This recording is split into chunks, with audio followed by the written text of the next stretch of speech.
5월 5일이 어린이날이죠. 어린이날을 제정한 분이 누구죠? 소파 방정환 선생님이 한국의 어린이날을 제정한 것은 우리가 익히 다 잘 알고 있는 사실입니다. 하지만 어린이날을 만든 취지는 사실 정확하게 우리가 알고 있지 못합니다. 처음 방정환 선생님이 어린이날을 사실 5월 5일이 아니라 5월 1일로 제정을 하고, 처음에는 어린이날이 5월 1일로 시작했다는 사실을 아는 분은 그렇게 많지 않습니다. 5월 1일, 엊그저께 무슨 날이었죠? 여러분 좋아하는 날이었잖아요. 공휴일, 근로자의 날, 노동자의 날, 여러분 쉬신 분들도 계셨으리라 생각이 됩니다. 방정환 선생님은 5월 1일이 근로자의 날, 노동자의 날이기 때문에 그날을 굳이 어린이날로 그렇게 제정을 한 겁니다. 왜냐하면 노동자의 권리가 지켜지듯이 어린이의 권리도 지켜져야 된다라는 그런 뜻으로 출발을 한 것입니다. 노동자가 경제적으로 하위 기층이라고 생각해서 착취의 대상이라고 오랫동안 역사가 그렇게 생각을 해왔잖아요. 그래서 노동자가 착취의 대상이 아니라 인간적으로 존중받아야 될 하나의 인격으로 대우받아야 되듯이 어린이도 동일하게 하나의 인격체로 존중받아야 된다라는 그런 의미에서 5월 1일 노동자의 날과 같은 날, 어린이날로 제정을 그렇게 한 것입니다. 그러니까 단순히 어린이가 사랑받고 보호해야 되는, 받아야 되는 대상으로 인정하자라는 그런 취지보다는 존중받을 권리를 가진 독립적인 하나의 인격체로 바라보자라는 그런 취지 속에서 어린이날이 시작된 겁니다. 1923년에 이 날이 시작되었으니까 벌써 100년도 넘은 일이죠. 그런데 오늘 현대에서 100년 전에 가졌던 그런 놀라운 생각을 우리가 갖지 못하고 살아간다. 그렇기 때문에 100년도 넘은 방정환 선생님의 그 통찰력에 우리가 더 감탄하지 않을 수가 없습니다. 이것이 얼마나 놀라운 생각이냐면 지금 문명적으로, 문화적으로 굉장히 앞선 시대에 100년이 지났으니까 많이 진보된 시대에 살고 있다는 오늘날 우리 중에 어린이를 이러한 시각으로 바라보는 사람이 그렇게 많지 않아요. 일례를 들어서 이런 겁니다. 인천에서 부모의 학대 때문에 아이 하나가, 소녀가 11살 먹은 소녀가 가출을 했어요. 집 밖으로 가출을 해서 나왔습니다. 지나가던 행인이 그 소녀가 너무 힘겹게 있는 것을 바라보고서 그 아이를 데려다가 집으로 돌려보낸 겁니다. 그런데 아이가 집에 가서 또다시 폭행과 굶주림 속에서 살다가 이번엔 정말 목숨을 걸고 문을 잠가놨기 때문에 가출하지 못하도록 가스 배관을 타고 탈출을 한 겁니다. 가스 배관을 타고 탈출을 하고 또 거리를 배회하고 있으니까 슈퍼마켓 주인이 그것을 바라보고서 경찰에 신고를 한 거예요. 경찰이 출동을 한 겁니다. 그리고 아이한테 물었죠. 네 집이 어디냐고. 근데 아이가 자기는 집이 없고 보호시설에 있다가 자기가 빠져나온 거다, 그렇게 얘기를 했다고 합니다. 왜냐하면 집에서 나왔다 그러면 다시 집으로 돌려보낼 것이 겁나서 그렇게 얘기를 한 겁니다. 우리는 자주 오늘날 사회가 이웃에 대한 무관심, 비정한 사회, 그런 얘기를 많이 합니다. 그러나 지나가는 행인이 처참한 몰골을 본 소녀의 집을 찾아줄 정도로 이 사회가 무관심하지는 않습니다. 이 사회의 문제점은 무관심보다는 체벌, 때리는 일이 얼마든지 그럴 수 있다라고 생각하는 것이 사실 더 큰 문제입니다.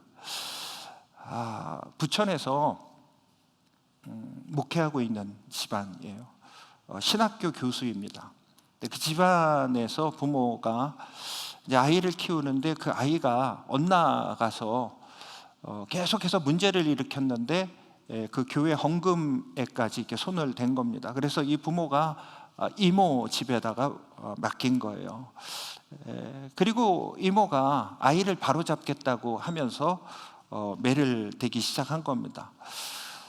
이 아이가 맞다가 참다 못해서 가출을 해서 자기 담임 선생님 집에 찾아간 거예요. 담임 선생님 집에 찾아갔는데 담임 선생님이 다시 집으로 돌려보낸 겁니다. 맞다 참다 못해서 또 탈출을 감행한 거예요. 담임 선생님 집으로 또 찾아갔는데 담임 선생님은 못 만나고 그 아파트 경비원을 만난 거예요. 경비원을 붙잡고 도움을 요청하니까 경비원이 당연히 또 경찰에 신고를 했죠. 신고받고 돌아온 경찰은 당연히 그 아이 집으로 돌려보냈고, 그 다음날 그 소녀는 숨진 채로 발견됐습니다. 제가 여러분들한테 이 말씀을 드린 거는 여러분들 저나 여러분들 가정에 이런 끔찍한 학대가 있지 않죠. 절대 있지 않죠. 그런데 이런 학대에 대한 이야기를 하는 것은 학대를 하지 말라 이런 얘기를 드리고 싶은 것이 아니라, 왜 그런 폭행을 당한 아이를 보고도 담임 선생님이 집으로 돌려보낼 수 있었느냐라는 거죠. 우리는 일반적으로 가정이 안전한 곳이라고 생각을 합니다.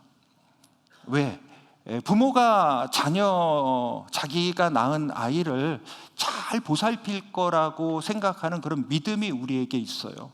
잘 키운다고, 자식을 지금 잘 키운다라는 확신을 우리는 가지고 있습니다. 그런 생각을 누구나 다 가지고 있어요. 그래서 보통 이렇게 자녀를 학대해서 경찰서로 잡혀온 대부분의 부모는 이런 말을 합니다. 아이가 어렸을 적에 예를 든다면 할머니 할아버지 밑에서 자라서 버릇이 없고 너무 자유분방하게 되어서 자꾸 아이가 엇나가기 때문에 잘못된 행동을 너무 심하게 해서 회초리를 들 수밖에 없었다, 매를 들 수밖에 없었다. 아니 당신도 아이를 키워본 적이 있지 않느냐, 다른 집도 다 아이를 이런 식으로 키우지 않느냐라고 그렇게 항변을 합니다. 이것이 얼마나 우리들 사이에 보편적인 생각인가 하면, 대한민국 사회를 한번 발칵 뒤집어 놓은 사건이, 사회적으로 큰 이슈가 된 사건이 있었는데, 경북 칠곡에 있었던 아동학대 사건입니다. 아이가 숨지기 한 달 전에 두 자매를 키우고 있었는데, 그 두 자매가 멍자국을 외삼촌이 발견한 거예요. 그래서 외삼촌의 신고로 경찰이 출동을 했지만, 친아버지가 얘기하기를, 아니 이 두 자매가 서로 막 투닥투닥 싸워서 자기가 우산으로 자매의 싸움을 말리다가 이렇게 실수로 생긴 것들이다라고 얘기를 합니다. 경찰은 아버지가 보는 앞에서 아버지의 말이 사실이냐라고 물었고, 아이는 당연히 고개를 끄덕였죠. 맞다고. 그래서 경찰이 그대로 철수를 해버린 겁니다. 계속해서 계모에 의해서 폭행을 당했고 신고했지만, 아버지가 경찰서에 끌려가서 조사를 받자 아이들이 진술을 번복을 하는 거예요. 왜? 아버지가 경찰서에 끌려가게 할 수는 없잖아요. 그러니까 진술을 번복을 한 겁니다. 그래서 다시 훈방되어서 나오고, 이런 일이 반복된 겁니다. 근데 그 두 자매 중에서 동생이 매를 맞다가 죽은 거예요. 계모니까 그럴 수 있다? 아니요.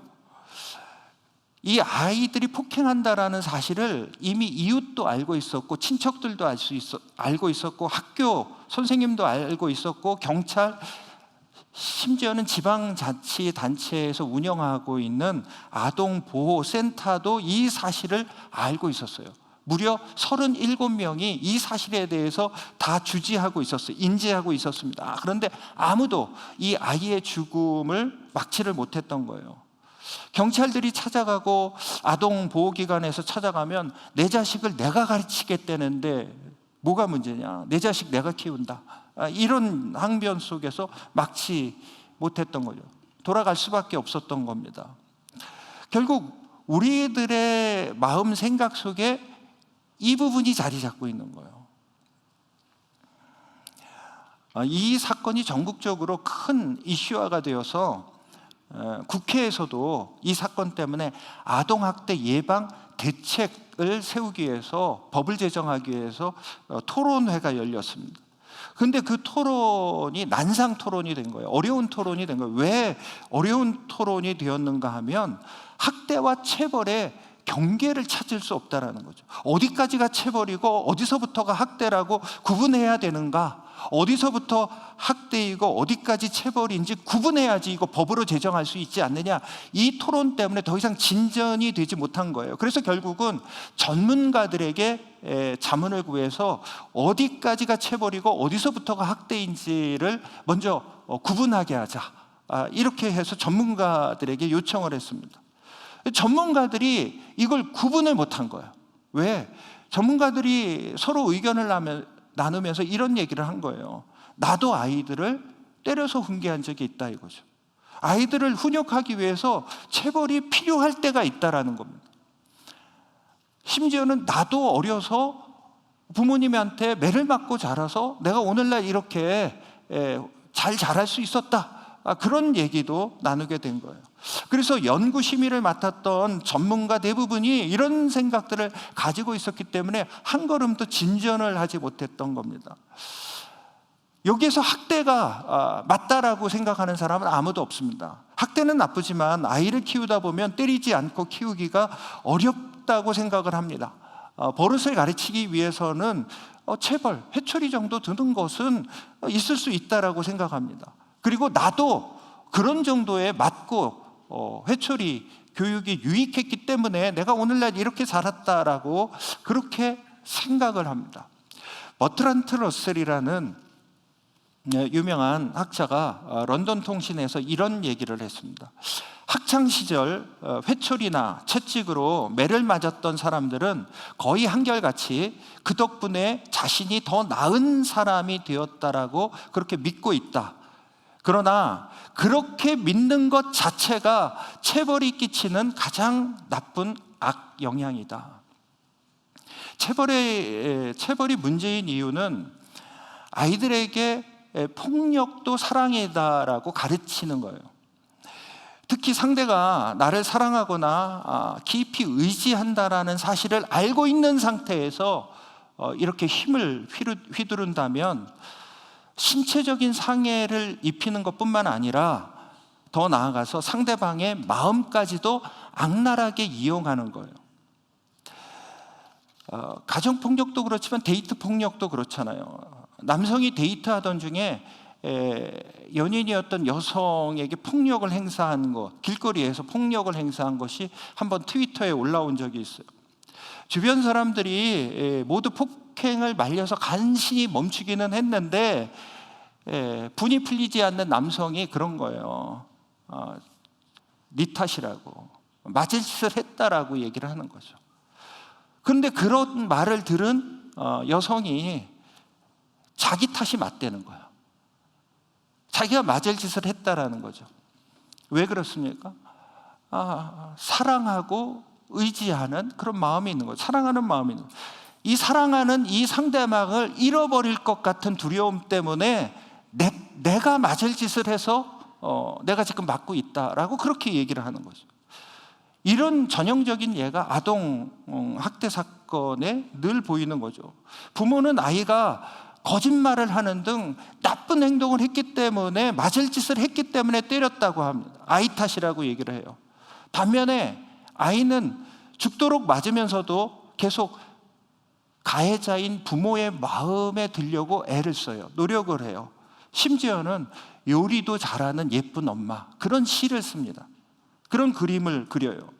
데이트 폭력의 피해자가 사랑하는 연인을 잃어버릴까 두려워서 가해자의 논리를 그대로 받아들여서 내 탓이다 라고 얘기하듯이, 아이도 살아남기 위해서 부모를 의지해야 되잖아요. 의지하기 때문에 학대받는 부모의 논리대로 따라가는 거죠.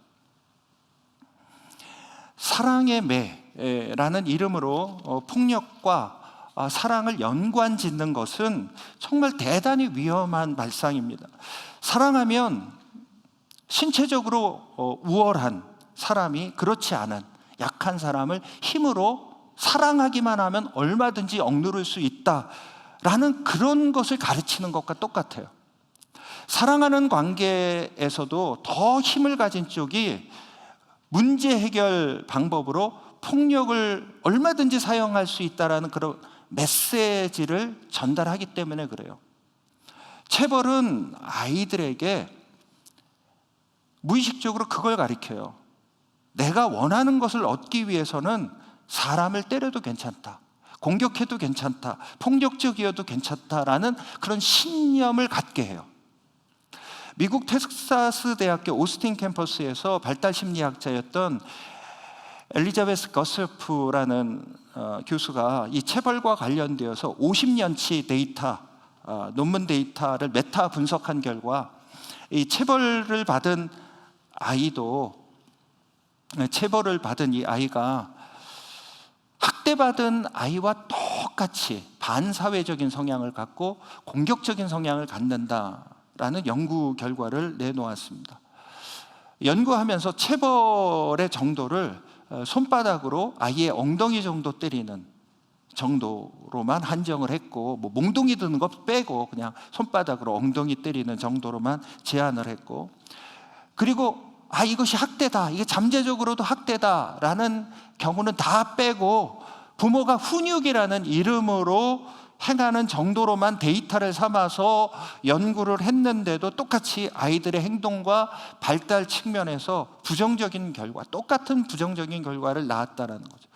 사회에 나가서 공격적인 성향을 반사회적인 행동, 특별히 경제, 신분, 배경에 따라서 얼마든지 불평등한 그러한 행동을 하게 되는 거예요.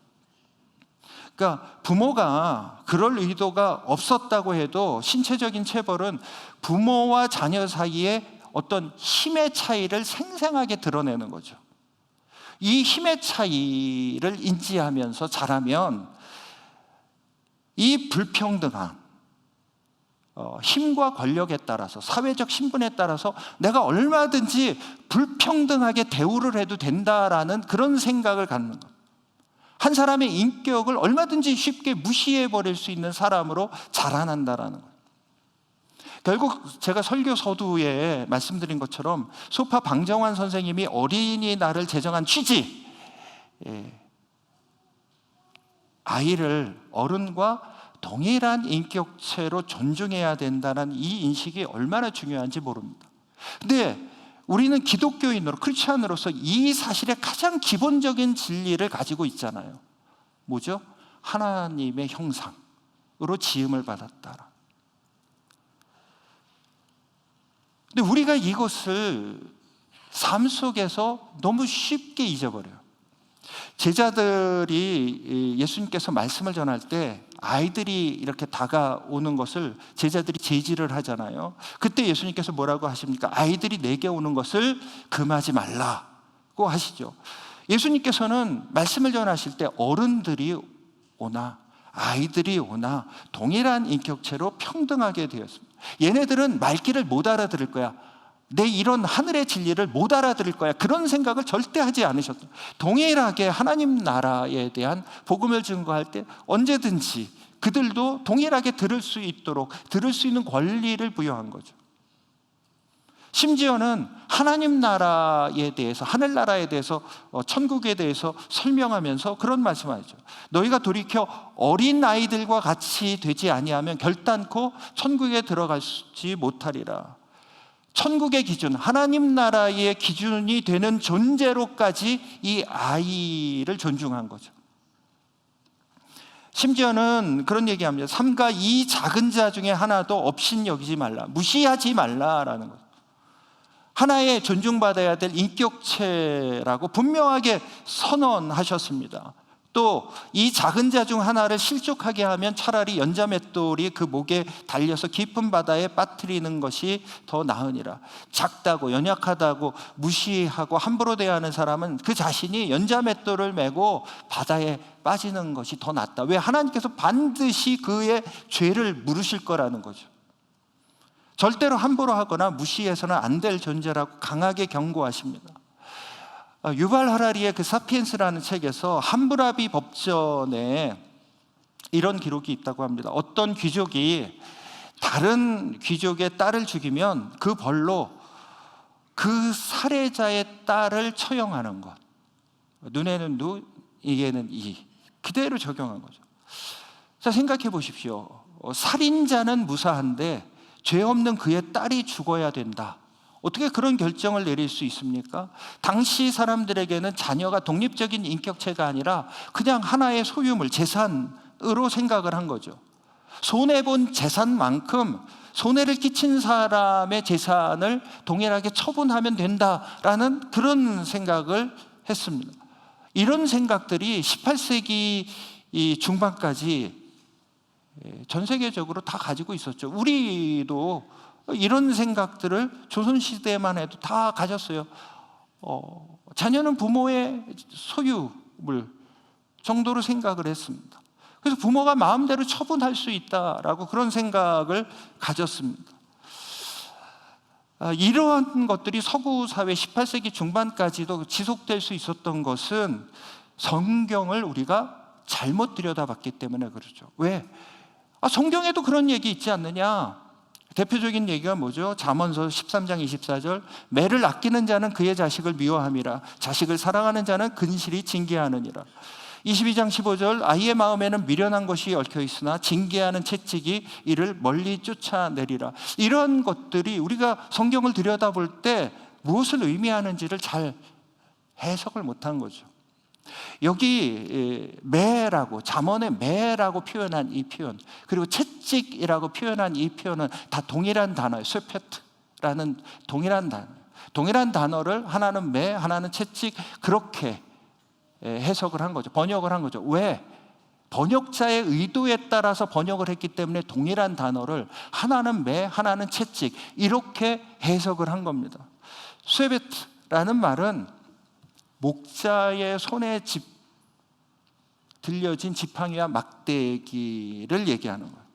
목자가 양을 인도할 때 쓰는 그 막대기를 의미하는 거예요. 그것은 체벌이나 매질의 의미가 있는 게 아니에요. 여러분, 양은 때려서 고통을 주기 위한 도구로 매로서 막대기를 들지 않습니다. 왜냐하면 양은 가죽이 얇고 겁이 무척 많아서 무자비하게 때리면 공포에 질려서 더 안 움직여요. 그런 양을 때려서 기린도를 한다? 절대 목자는 그렇지 않습니다. 우리가 잘 아는 대로, 그래서 다윗은 하나님의 은혜를 생각하면서 시편 23편, 우리가 잘 아는 목자 되심을 노래하잖아요. 여호와는 나의 목자시니, 오늘 찬양한 그 가사대로 내게 부족함이 없는 목자라고 얘기하면서 4절에 뭐라고 얘기합니까? 사망의 음침한 골짜기로 내가 다닐지라도 내가 해를 받는 것, 내가 해롭게 되는 것을 두려워하지 않는 이유가 뭐라고요? 주의 지팡이가, 막대기가 뭘 한다고요? 나를 보호하신다고요. 나를 평안케 한다고요. 결국 체벌이나 매질의 개념의 그 막대기가 아니라 방향지시의 의미예요. 도도도도도도 하면서 이 방향이라는 거죠. 쇠베트의 또 다른 쓰임은 왕이 들고 있는 홀, 쇠베트예요. 권위를 상징하는 그 지휘봉, 왕이 들고 있는 홀, 쇠베트. 하나님께서 부모에게 맡겨준 권위로 자녀를 양육하라는 거죠. 하나님께서 부모에게 맡겨준 권위, 그게 뭡니까? 인격에서 나오는 거죠. 신앙적인 인격에서 나오는 거죠. 믿음에서 나오는 권위죠. 그 권위를 다른 것으로 어떻게 인정받을 수 있겠습니까? 하나님께서 부여해 주신 권위는 우리의 믿음과 신앙적인 인격에서 세워진 권위죠. 그래서 오늘 1절에 그러죠. 자녀들아, 주 안에서 부모에게 순종하라. 그 권위, 그리스도 안에서 주어진 그 권위, 그 신앙적인 인격 아에 고개를 숙이고 복종하라. 우리나라 아동학대가 하루 50건 이상 신고되는데요. 그리고 매월 학대로 숨진 아동이 평균적으로 매월 3명.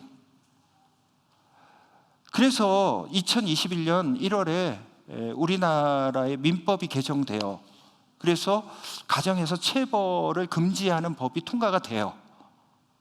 약간 모호하긴 하지만 그래도 체벌 금지하는 것이 법으로 통과됩니다. 자, 그럼 법으로 통과된 21년 이후에 한국 사회는 어땠는가? 24년 통계, 지금도 여전히 하루 60건 이상의 아동학대 신고가 들어와요. 그리고 매월 동일하게 3명, 평균 3명의 학대로 숨지는 아동들이 나오는 겁니다. 법으로 금지한다고 해서 되는 문제가 아니죠. 왜? 이건 우리의 생각의 문제예요. 우리 가치관의 문제예요. 우리의 생각과 가치관이 바뀌지 않으면 법으로 제정해도 아무 소용이 없는 겁니다. 하나님의 형상이라는 가장 기본적인 진리를 우리가 사실 인정하지 않기 때문에 그래요.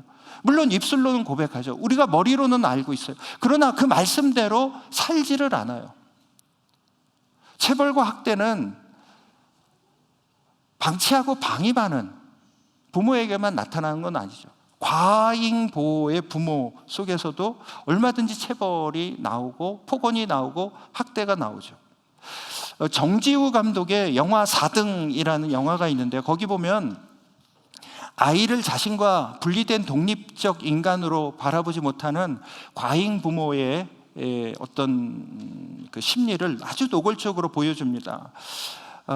자녀가, 큰아이가 재미삼아서 수영을 시작하겠다고 했고, 그래서 그 수영을 시작했는데 그 아이가 수영대에서 4등을 하고 너무 좋아해서 달려오는 것을 보고 엄마는 너 바보 아니냐? 라고 막말을 퍼붓습니다. 야, 4등? 너 뭐가 되려고 그래? 인생 그렇게 꾸리꾸리하게 살려고 그래? 야, 너 엄마 싫지? 싫어하는 엄마가 너 뒤에서 쫓아온다고 생각해봐. 너 그러면 시간 단축할 수 있어. 그런 얘기를 하죠. 성적을 올리기 위해 상담하기 위해 만난 그 수영 코치가 자기 아들 준호를 심하게 때린다라는 사실을 봐요.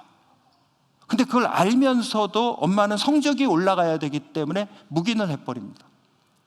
준호가 맞는 것보다 4등 하는 게 더 무섭다라고 하는 엄마는 아들이 수영을 그만두겠다라는 말을 듣자마자 폭발해버립니다. 우리 메달 따기로 했잖아. 함께 열심히 하기로 했잖아. 너 도대체 혼자 무슨 권리로 네 멋대로 수영을 그만두느냐, 이 나쁜 자식아. 폭언을 퍼붓습니다. 아들이 자기 꿈을 짓밟았다라고 생각해서 낙심을 해요. 그리고 결국 엄마는 큰 아들을 포기하고 둘째 아들을 학원으로 실어 나르기 시작합니다. 학원 다니기 싫다라고 막 하소연하는 둘째를 혼내던 엄마는 확인 도장을 찍는 양 그런 얘기를 하면, 너는 엄마의 뭐? 그 얘기를 듣자마자 아이가 시무룩하게 고개를 떨구면서 한숨을 푹 쉬면서 희망. 중산층 이상의 가정에서 체벌과 학대가 신고되는데 대부분은 성적 때문입니다. 국제중에서 7년간 상담교사를 맡았던 사람이 그래요. 가정폭력에 시달리는 아이들이 적지 않다라고 얘기합니다. 그러면서 그 아이 중에서는 누군가 아이 머리 근처에 가까이 손만 대려 해도 아이가 반사적으로 피한다는 거예요. 몸에 남는 상처뿐만 아니라 마음에 남는 상처, 부정적인 영향 때문에 청소년들의 우울증의 60% 이상이 그 때문에 생긴 거예요. 과잉 보호 때문에 생긴 거예요. 여러분, 매스컴에 보면요, 한국 매스컴에 보면 이런 얘기 자주 나오잖아요. 동반 자살, 가족 동반 자살. 여러분, 가족 동반 자살은요 100% 부모가 자녀를 살해하고 뒤따라 본인이 자살하는 거예요. 그게 어떻게 동반 자살입니까? 살해죠. 자녀를 살해한 거죠.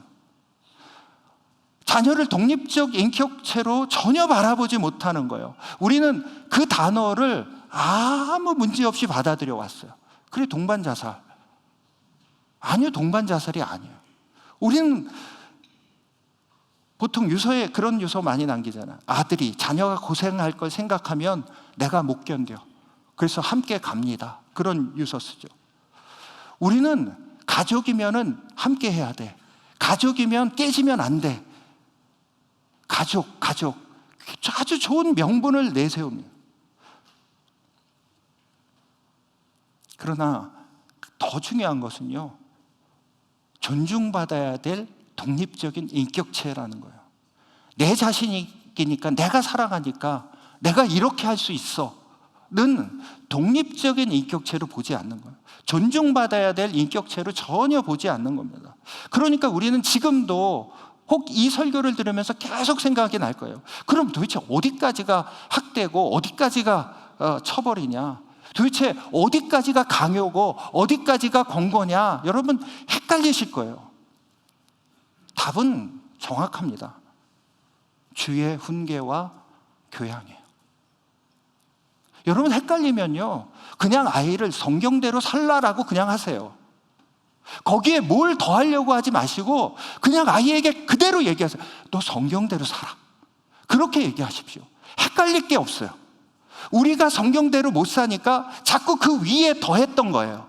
내가 성경대로 살면 더 할 필요가 없죠. 아이한테 고스란히 그냥 너 성경대로 살아. 그러면 되는 문제예요. 오늘 우리가 어떤 가정을 꾸리든지 가장 중요한 것은 성경입니다. 하나님에게 맡기는 거예요. 그게 크리스찬입니다. 가정의 날 우리가 어떤 가정을 일구는지 다시 한번 생각하시고, 여러분 가정이 올 한 달 동안, 아니 평생 동안 하나님 안에서 아름다운 가정으로 세움받기를 주님의 이름으로 축원드립니다. 우리 이 시간 찬양하며 나갑니다. 너의 삶의 참 주인, 너의 참 부모이신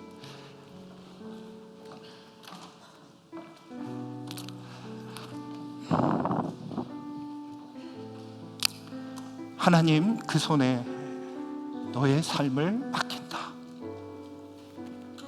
우리 찬양 입술의 고백이 아니라 진실된 고백으로 하나님 앞에 드리며 나아가도록 합니다.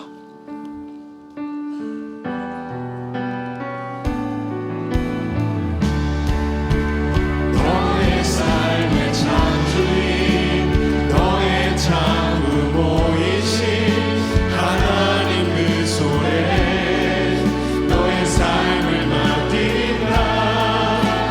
너의 삶의 창조인, 너를 이끄시는 주 하나님 그 손에 너의 삶을 드린다.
다 같이 일어나서 고백합니다.